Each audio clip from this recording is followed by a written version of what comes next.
안녕하세요. 대구교회 이신입니다. 교회 안에 아름답고 온전하게 표현할 지체들이 너무 절비한데 제가 교회 다시 나온 지 11시에 다시 나온 지 지금 2개월도 채 안 됐거든요. 어떻게 보면 제가 제일 꼴찌인데 제가 왜 이 자리에 서게 된 건지 입이 10개라도 정말 아무 할 말 없는 제가 왜 이 자리에 앉게 된 건지 한편으로 민망하고 한편으로 감사하고 한편으로 어리둥절합니다. 저 같은 꼴찌를 통해서라도 하나님이 뭔가 표현하실 말씀이 있으신가 보다 그렇게 생각되어서 또 교회의 가난함이고 주님의 가난함 때문에 제가 이 자리에 앉게 됐다는 생각이 듭니다. 오모 형제가 성경 한 절 읽고 시작하는 게 좋겠다고 해서 근데 아무것도 성경 말씀이 생각나는 게 없는 거예요. 그래서 그 유일하게 생각나는 그 성경 말씀 한 절이 내게 줄로 지어준 구역은 아름다운 곳에 있으며 너의 기업이 실로 아름답도다. 이 말씀이 생각났거든요. 근데 이 말씀이 바로 그 십자가에서 내려올 수 없는 바로 그 자리라는 생각이 들었습니다. 저는 구속의 복음을 목사님이 6년 전인가 7년 전에 말씀하실 때 전적으로 깊이 아멘이 됐었거든요. 왜냐하면 그 당시에 그러니까 저는 제 인생에서 가장 큰 벽이 저희 형제와의 결혼 생활이었습니다. 해도 안 되고 울어도 안 되고 웃어도 안 되고 아무튼 저한테 너무 어떤 그런 벽 같은 그런 어떤 생활이었는데 큰 어떤 절벽 같은 생활이었는데 형제가 췌장암 선고를 이렇게 받으면서 어떤 그러니까 숨이 코에 붙은 자리 그 자리에서 형제가 드러나는데 저와 조금도 다르지 않은 그 형제와 만나졌거든요. 그 피조물의 자리에서 숨이 코에 붙은 자리에서 이 사람이 나와 조금도 다르지 않았구나. 아무튼 그것이 알아졌는데 그 뒤로 뭐 여러 가지 시간이 또 지나갔고 사건이 지나갔지만 그 뿌리는 제게서 흔들리지 않았던 것 같습니다. 상암 3년 정도의 어떤 항암 치료가 이제 종료되고 이제 먹고 사는 문제가 대두돼서 그동안 뭐 제가 형제 항암 치료 끝나고 한 2년 동안 자격증을 7개나 땄어요. 그랬는데 그동안 나이를 너무 먹어버린 거예요. 그래서 어떻게 어디에 어떤 일을 하지 그렇게 고민하고 있는데 원모 형제가 저를 약국으로 불러줬거든요. 그래서 저는 약국에 출근하면서 매일매일 정말 선물을 받는 느낌이었어요. 왜냐하면 교회를 알고도 형제 교회를 오해하는 바람에 한 4년간 교회를 못 나오기도 했고 또 제가 이제 하는 일이 있으니까 인쇄소 하면서 그러니까 교회 나오는 시간이 늘 제한되어 있기 때문에 그리고 교회 식구들 구체적으로 제가 살아본 어떤 경험이 없었잖아요. 근데 원모 형제와 정순 오빠가 있는 곳에 제가 그 일을 하러 가면서 하나님이 내가 교회 생활을 잘한다고 선물을 주셨구나. 날마다 선물을 받는 느낌으로 그렇게 출근을 했는데 어느 날 제가 출근하고 한 몇 개월 안 있어서 교회가 나눠진 거예요. 그때부터 격동의 세월이 지나갔거든요.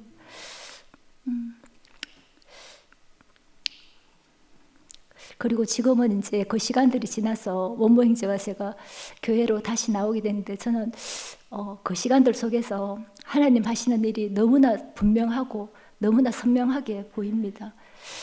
지난번에 그러니까 작년이었던 것 같은데 그 8월 달에 허진구 형제가 이제 저한테 전화가 왔어요. 문경에서 작년부에서 맨발 걷기를 하는데 진희 누나 뭐 갈 돈을 내놨다는 거예요.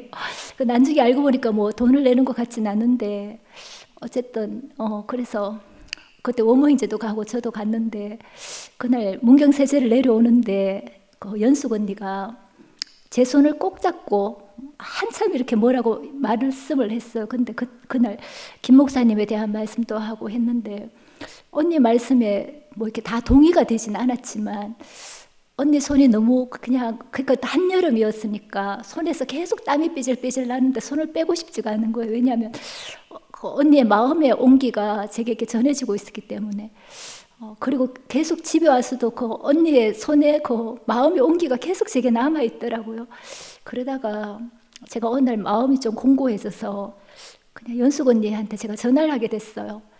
근데 그날 이후부터 언니가 제가 정신을 못 차리도록 사랑의 어떤 그 본물을 완전히 이렇게 쏟아 부으시는 거예요. 어떤 때는 그 라면 박스보다 더 큰 박스에 온갖 농산물을 담아서 택배로 보내시기도 하시고, 처음엔 날마다 전화하시고, 그날부터 지금 2개월 이상, 3개월 다 돼가는 것 같은데, 하루도 안 빠지고 장문에 아침마다 일어나 보면 장문에 문자가 와 있거든요. 그래서 언니와 제가 요즘 사랑에 빠져서 삽니다. 제가 교회가 이제 이렇게 되면서 처음에는 이제 약국하고 이제 분위기가 다 그랬으니까 제가 도시 모임도 몇 번 이렇게 오고 함께 교회도 몇 번 가고 뭐 이렇게 했는데 정말 근데 제가 도시 모임에 이렇게 들어오려니까 너무 곤혹스러운 거예요. 왜냐하면 제게 생명의 관계를 얽힌 분들이 다 위에 계시잖아요.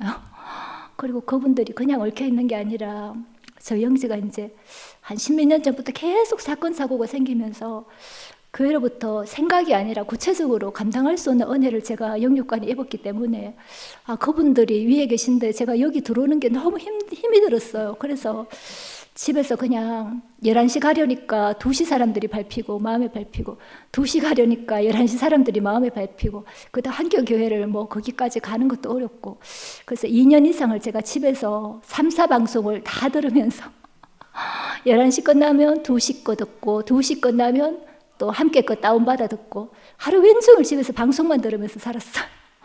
그랬는데 그 연숙 언니가 저한테 막 사랑의 어떤 메신저를 이렇게 계속 그 역할을 하는데 저도 모르게 다리에 힘이 생기기 시작하는 거예요. 그래서 저도 모르게 제가 교회를 가는지 안 가는지 감각도 없이 제가 11시에 와 있더라고요. 아무튼 그렇게 됐거든요. 저도 어쩔 수 없는 환경 속에 있었기 때문에 탕자라는 생각을 한 번도 해본 적이 없어요. 근데 언니가 저한테 날마다 새 옷을 갈아입히고 가락지를 끼우고 잠치상을 날마다 제 앞에서 베풀어 주시니까 내가 탕자였구나. 언니한테 얘기하니까 그냥 탕자 아니고 돌아온 탕자라고 하시던데. 근데 제가 그 이름이 제 가슴에서 영원히 지워지지 않을 것 같아요. 제가 아들의 입장에서 생각하면 탕자인데 또 아버지 입장에서는 아들이더라고요. 돌아온 아들. 이번에 원모 형제가 교회 돌아오니까 봄 집회가 완전히 풍성한 잔치가 됐잖아요. 그 하나님 나라는 늘 탕자들이 돌아오는 나라인 것 같습니다. 그래서 잔치가 끊이지 않는 것 같습니다. 한 사람씩 돌아올 때마다 너무나 기뻐서 얼싸안고 눈물을 걸썽이는 그 언니 오빠들 형제 자매들을 보면서 저는 있잖아요. 그러니까 제가 있는 그대로 그냥 왜냐하면 저는 이제 갓 돌아온 새내기니까 제가 그냥 느낀 대로 그냥 그렇게 얘기할게요.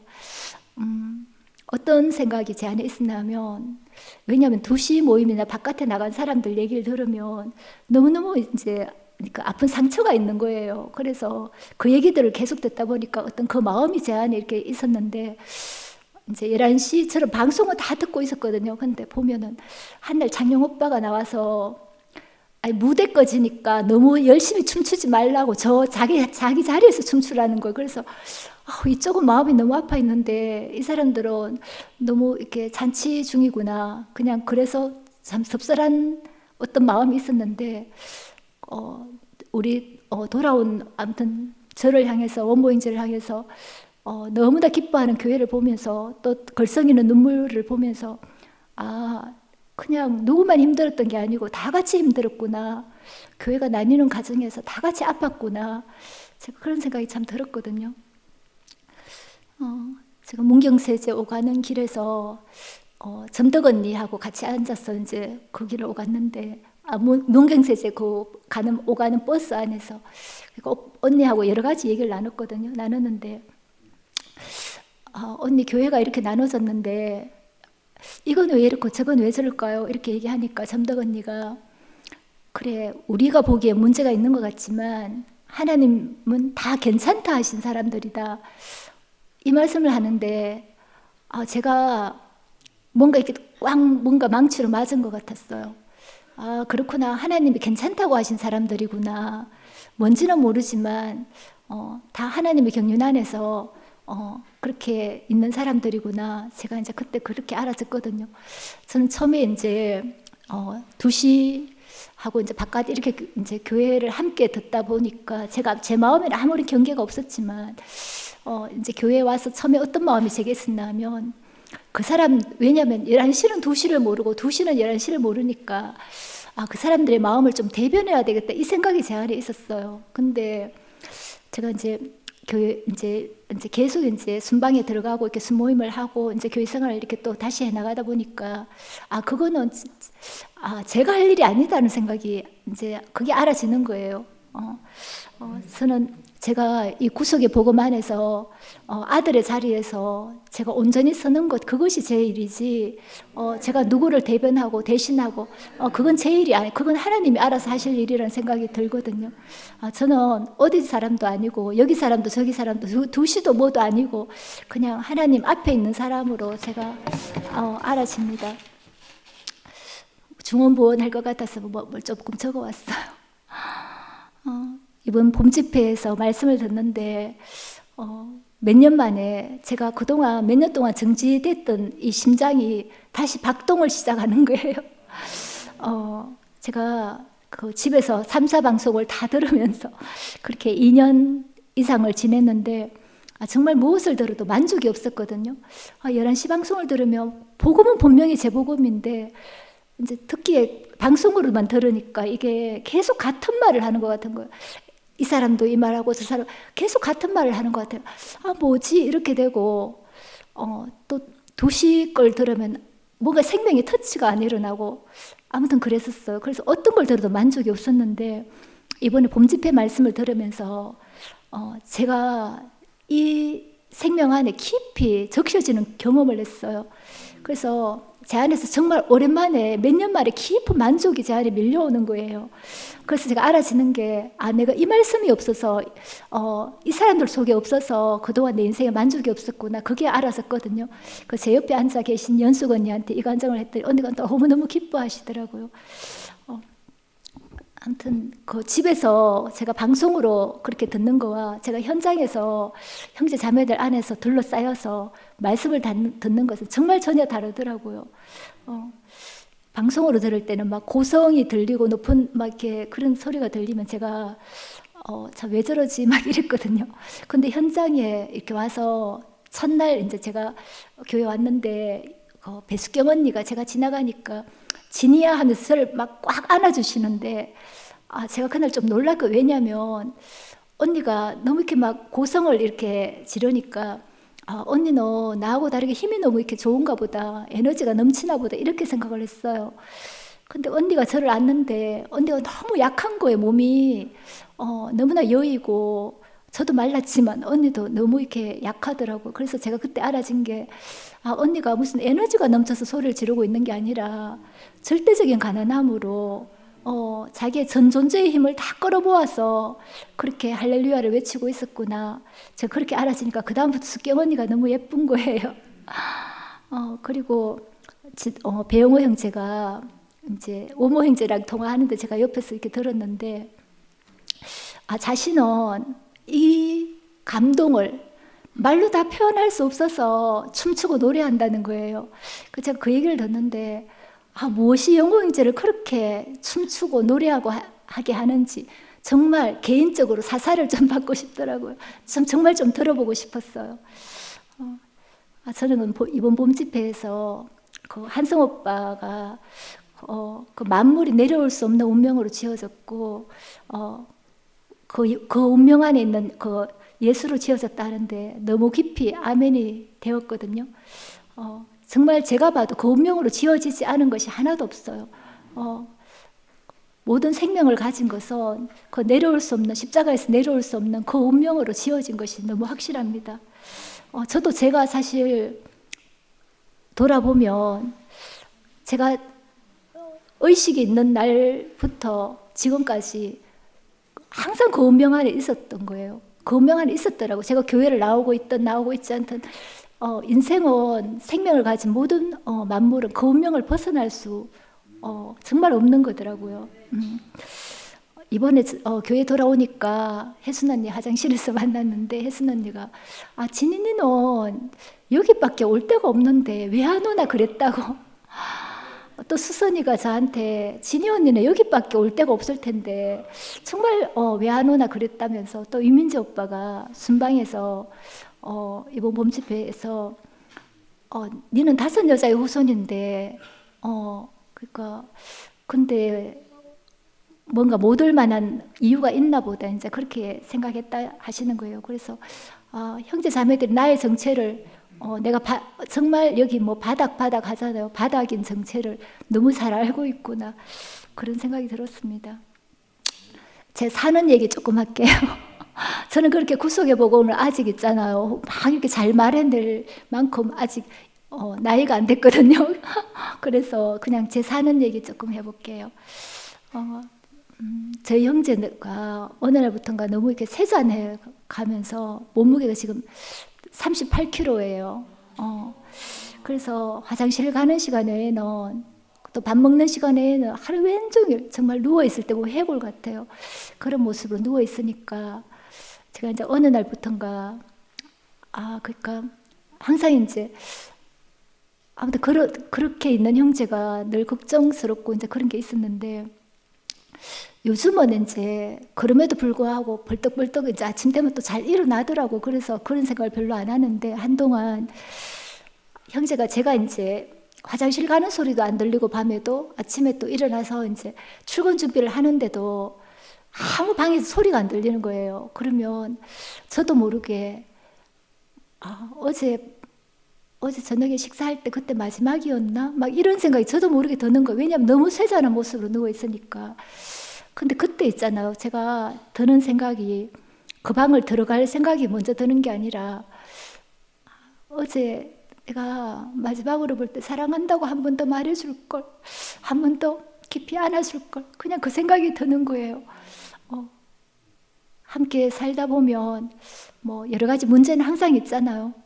문제는 있는데 모든 건 다 지나가는데, 예전엔 제가 정말 뭐 지나가는 것과 영원한 것에 대한 구분이 없어서, 지금은 왜 비본질과 본질로 표현을 하는데, 그러니까 본질은 생명이잖아요. 우리가 그냥 살아있다는 거, 이것이 전부인데 그 비본질적인 것 때문에 늘 핏똥사면서 살았거든요.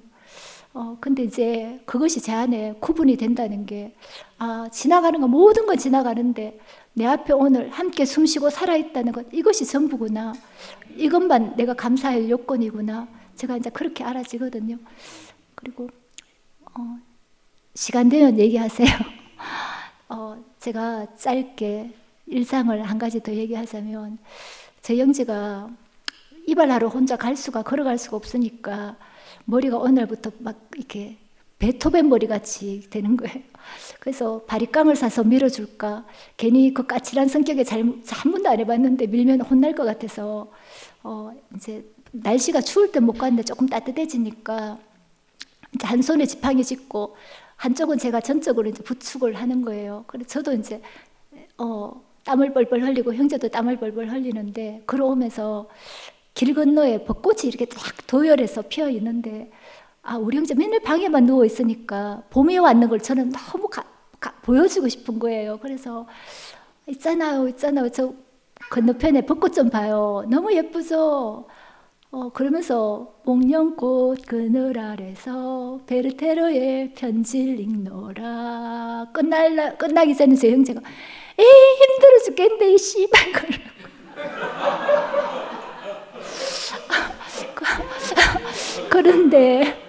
근데 제가 그 순간에 너무 신기하게 그냥 저는 있잖아요, 형제한테 그 광경을 보여주고 싶었고 봄이 왔다는 걸 보여주고 싶었고, 형제는 힘드니까 힘들다고 한 거고 너무 당연하게 느껴지는 거예요. 그리고 다음 순간 제가 드는 생각이, 형제는 땀을 뻘뻘 흘리면서 지팡이 짚고 제 부축을 받으며 걷고, 저는 온 힘을 다해서 형제를 부축하면서 걸어가고, 이게 한 장의 명화처럼 아름답다, 이 생각이 드는 거예요. 다시 이 시간이 올까? 내년에도 이 시간이 올까? 그 생각을 하니까 그냥 이 시간이 너무 소중하다는 생각이 들더라고요. 그러니까 인생을 하나님 당신의 어떤 그 영역 안에 주시고 당신의 그 절대적인 제한을 받는 그 수미코에 붙은 그 피조물의 자리로 우리를 지으셨다는 게 저는 하나님이 정말 너무나 놀라운 지혜라는 생각이 정말 깊이 듭니다. 야곱이 베델을 지나서 헤브론으로 가는 길은 모든 소유를 잃는 길이었잖아요. 결국은 소유를 잃고 어디로 가는가? 그 존재의 자리로 회복되는 거더라고요. 그 자리에는 정말 감사와 은혜와 감사만 남는 자리인 게 확실해요. 제 경험 안에서 그래요. 우리가 살아가면서 육신도 후퇴하고 모든 걸 잃어가는데 결국 우리 원래의 그 생명만 남는 자리, 존재만 남는 자리로 우리가 회복되어지는데 그 자리에는 모든 것이 주셔서 있는 것이었구나. 모든 것이 은혜였구나. 아무튼 그것이 알아지고 그 자리에서 제가 자격이 있다면, 할 말이 있다면 정말 은혜와 감사밖에 없구나. 그게 너무 깊이 알아집니다. 모든 것을 잃는데 그 자리에서 내려올 수 없는 이 참사람 예수를 만난다는 것이, 그러니까 우리 인생길은 십자가에서 내려올 수 없는 예수를 만나기에 가장 적합하도록 설계되어 있고 최적화되어 있다는 생각이 저는 들거든요.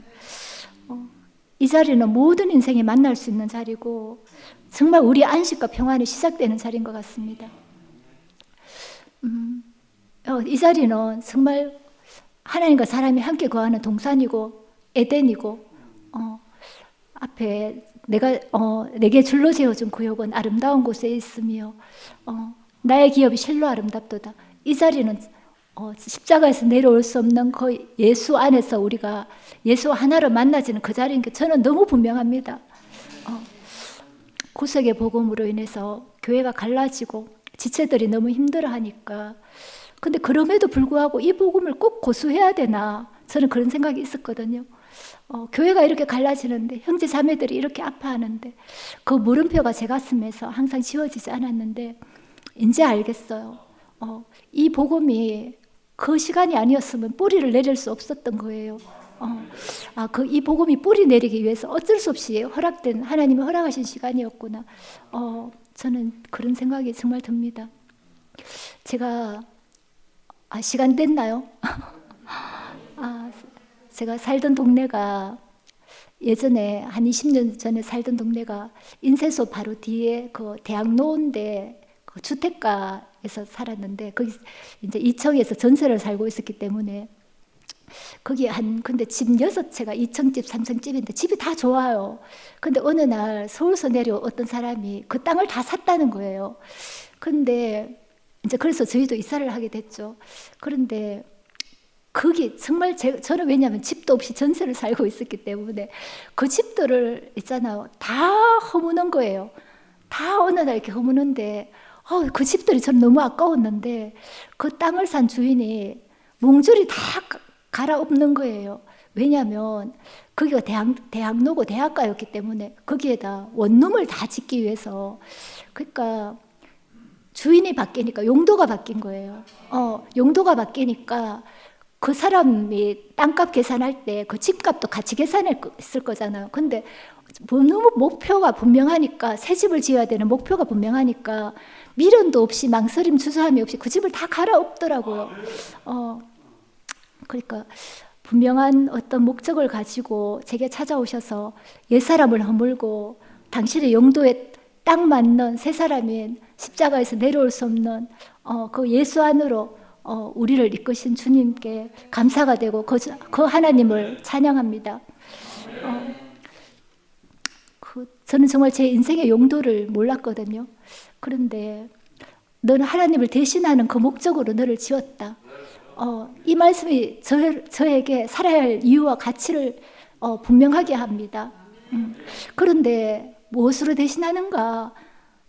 바로 십자가에서 내려올 수 없는, 아무것도 하나님 앞에 자기의 모든 가능성이 끝난 사람, 나의 모든 이름이 끝나고 예수의 이름만 남은 사람, 완전히 바닥을 친 사람, 그 사람이 하나님을 대신한다는 거예요. 저는 이게 너무 감사하거든요. 이게 정말 대박이라는 생각이 듭니다. 왜냐하면 조금이라도 점수가 있고 지혜가 있고 있잖아, 지식이 있고 뭐가 있어야 된다면 저는 포함 안 되잖아요. 저희 형제는 있잖아요. 그 와중에도 말씀에 별로 관심이 없어요. 그럼 저희 형제 포함 안 되잖아요.